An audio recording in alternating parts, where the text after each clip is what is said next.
Hi, and welcome back to the Brian of All Trades. Today on the bench we have a KitchenAid mixer that is not working. The motor goes, but the thing does not spin for us. So I will show you how to take this apart, put it back together, and some troubleshooting. Here I will let you have a listen on the motor. As you can hear, the motor sounds fine, but the drum is just not turning. So the first thing we're going to do is take this apart. There's that band that goes around the whole thing, so we're going to get that out of the way. There's 2 screws in the back to go ahead and do that, and we simply remove it. Now, this is about 30 years old, and so there might be some food or something along in the process that got things kind of stuck or seized up, so some of the stuff will take a little prying to get used to. And here we are taking out the brushes on each side, and it's very important that we put those back in the same way, and I will explain that a little bit later in this production. And so we got those two. We didn't things taken out of the way. The next thing, and I could have put this on tilt, but there's 4 screws underneath here that are connected to the motor on top, so we will simply remove those. There's 2 in the middle and then 2 in the rear of it, so we'll go ahead and take those out. It's not too hard to put this back together because there's 4 screws here, and then we're going to take out a set of 5 here in a minute too. So there are different screws, but obviously the 4 look alike and the 5 look alike, so it's easy to go ahead and do that. And there are the 2 located in the back. You can see that I'm taking those out as well, so you can take that whole top unit off where the motor is located. There's going to be gears and other things located in that motor as well, and we'll see that here in a second. Just taking that little front piece off. And the back is, make sure your KitchenAid is unplugged when you do this, and it kind of acts like a little hinge, and that little back part just comes off. And there you can see the speed plate in the back. And now, as I had mentioned, there's 5 screws up here that you take off. No, first you have to take this component off, excuse me. And that just comes off. You saw me just prying it down. There's one little gear in there along with a washer, a fiber washer. And you pry that off, and then you take out the 5 screws. And then once you have those screws out, you'll be able to take off the motor on top. So I sped this up a little bit here in a second, but you get the idea.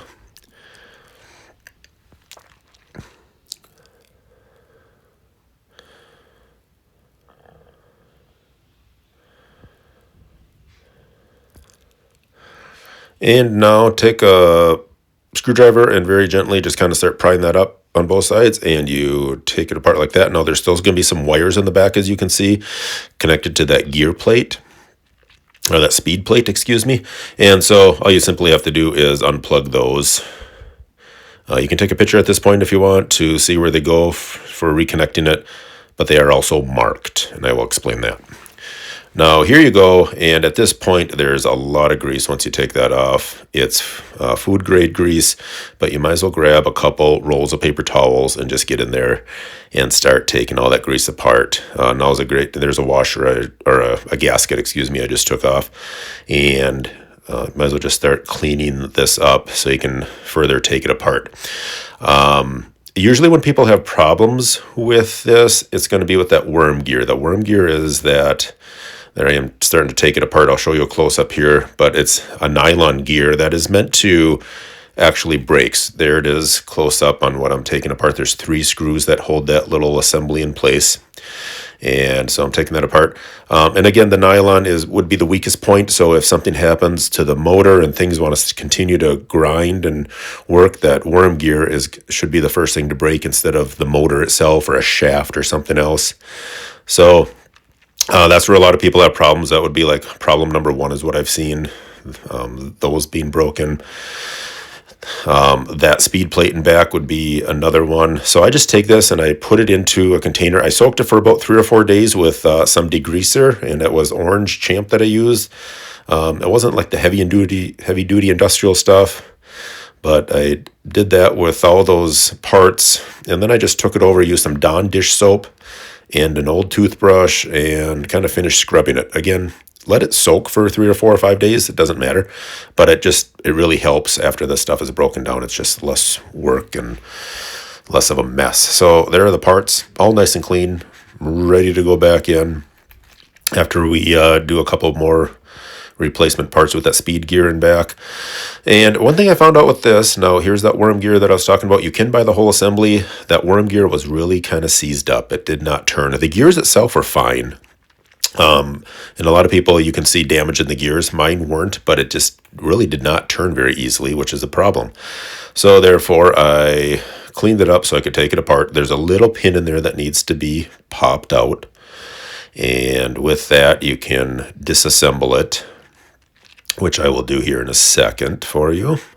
And there's that little tiny pinhole. Now, I can't remember if that even had a pinhole or if that had a pin in there, or if I just lost it. That might be part of the problem too, because there's a little gear in the bottom where the shaft goes up, and you'll see that in a minute too. Here we go. I just happened to buy this. It was $20, and I thought as long as we're taking this apart, it could be part of the problem. I don't think it really was at the end, just to let you know.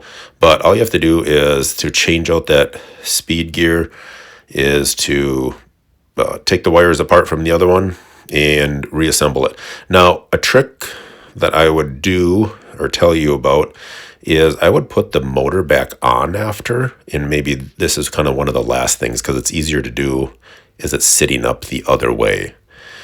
You can also do part of it this way. It doesn't matter, but I found it was easier actually doing it the other way when it was sitting up. So there's 2 screws in the bottom. You can see there's a little spring that was up on the top that was holding it in. And this actually does move as you switch speeds when the unit is operating properly. And so you can just go ahead and pop all those wires off like I'm doing. Now, right where my thumb is and other things are, you can see that there's actually, it says like white, red. It'll tell you what color wires to put back in. And so you can go ahead and do that. It's pretty easy. And there's a black and a blue one as well too, but they have it color coded for you. So it works out very well. So I sped it up. You get the idea. It's pretty simple. All right, here we go back to this. I did take this out. Here's the old one. I tried to clean it up. It was still kind of rough. Bought like a couple new ones for $10. It came in a package. And then I also got a couple fiber washers is what those are. And they came with another package too. I didn't know that at the time, but I ended up buying 2 separate fiber washers. Now here's food grease. Again, it's for KitchenAid mixers. Make sure you get the right food grease. You don't just put any heavy-duty industrial grease in there. Here I am lubing that up. That's the gear that I was telling you about that goes in from underneath. So if part of the problem, the pin was out, that thing could be spinning, but not the top part. Make sure you put some of that food grease on. This little one goes on the bottom, and then some on the worm gear itself in there. And we can slide that in on that little shaft that goes up there. And then there's your second fiber washer that needs to go in there as well. And if you buy a gasket, the one that I took out before, there's actually some that came with it, some fiber washers. So you can check that if you have to buy replacement parts.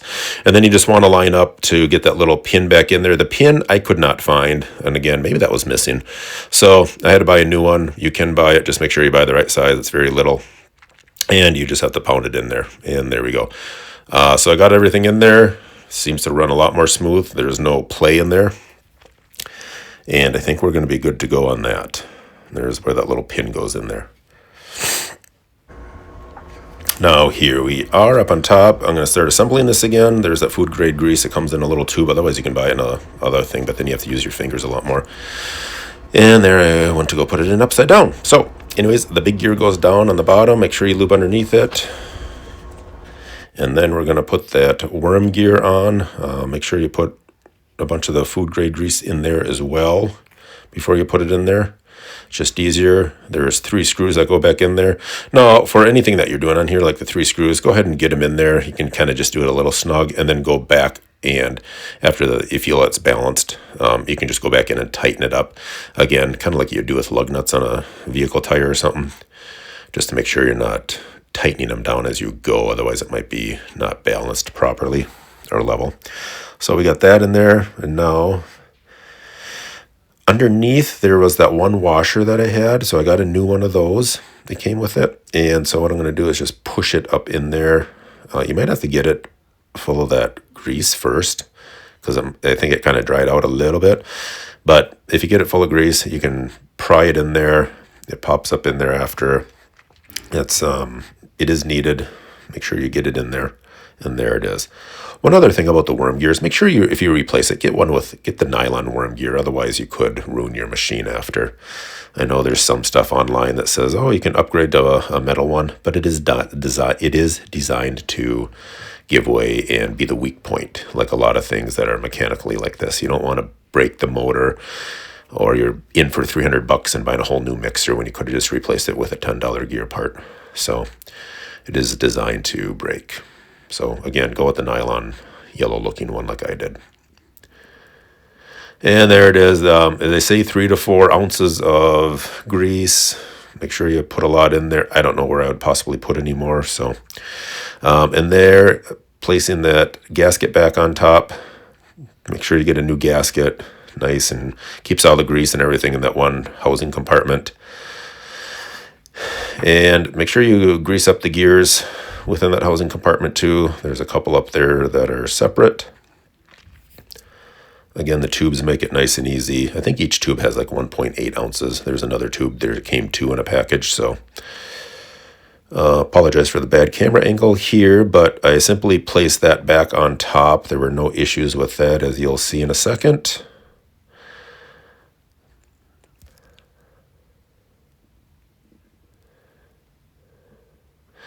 And with that, we continue to roll along.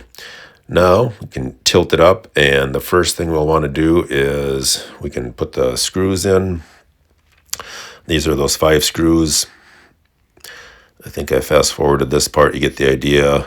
Again, put them in there a little snug, and then go around robin again and tighten them all down so it's in there nice and level and balanced.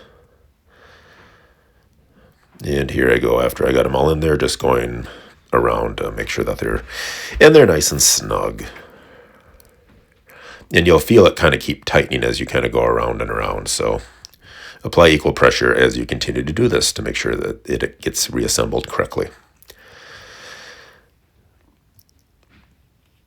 And now with that, a couple other things we could do at this point.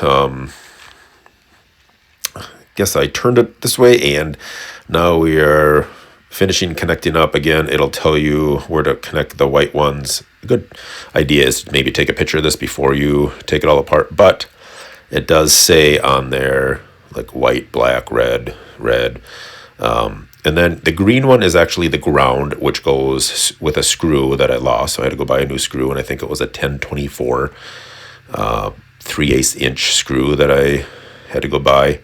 And you have to kind of get the screw ready and the washer, and then put it in there. And you can see that's what I am doing at this point. So obviously very important part. Make sure that you do it.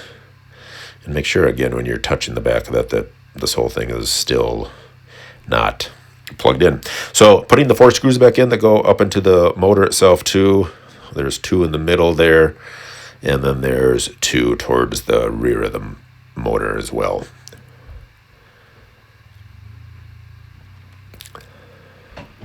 And then make sure you apply the grease to these gears as well. Sometimes they get overlooked. Trying to get it in there the best I can. Putting a little bit more on the unit itself. And then you have to line up where there's going to be a pin that goes in there. So you want to make sure that you align. See that hole right there? You want to make sure that gets aligned as you're pushing it in, because you're really not going to be able to adjust it after you push the gears up against each other. And so this one will take a little bit of pressure to do it. So I took my nylon hammer, pounded it up in there. Again, it was a little more challenging, but it is a nice snug fit. And so I would not use a regular hammer. You're going to chip your finish on this. And there's that pin that I was talking to you about. That's going to be bigger than that other pin, so you won't get that confused at all. Give it a few gentle taps. I had to use a snub nose, and then it found its place and pounded it in there, and we were good to go. And then that part can go back on that covering, again using that same nylon hammer so I don't damage any of the finish.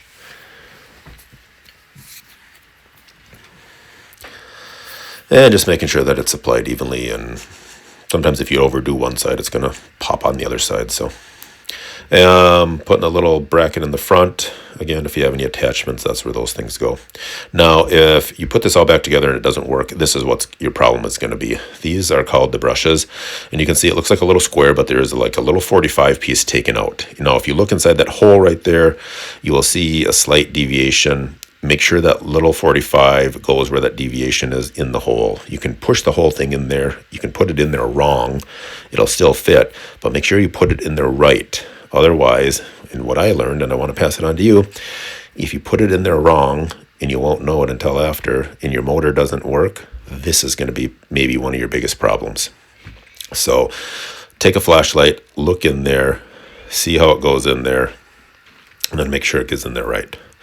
And then flip it over, turn it over, and do it again on the other side. And again, I can't stress this enough, because if you put it in there wrong, it will not work. And not a lot of videos tell you about that. And it's hard to see inside there, so make sure you take a flashlight and look in there. I did not buy new ones. You didn't have to. They seemed fine. So there's nothing wrong with them. But again, probably going to be problem number one if you get this whole thing back together and you wonder why it doesn't work.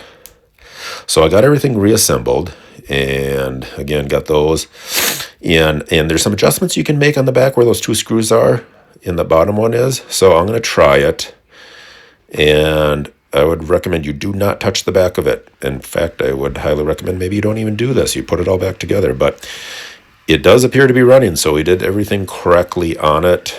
I am just double checking things before I put that back plate on there. Plus, I just wanted to show you, you can see that moving in and out in the back there, that gear plate or that speed plate. It's supposed to do that, and that's why you can do some adjustments. If things don't seem to be working properly or your gears are off, you can adjust those screws. Make sure whatever you do, you always unplug it in between. And so here you go, you can have a listen.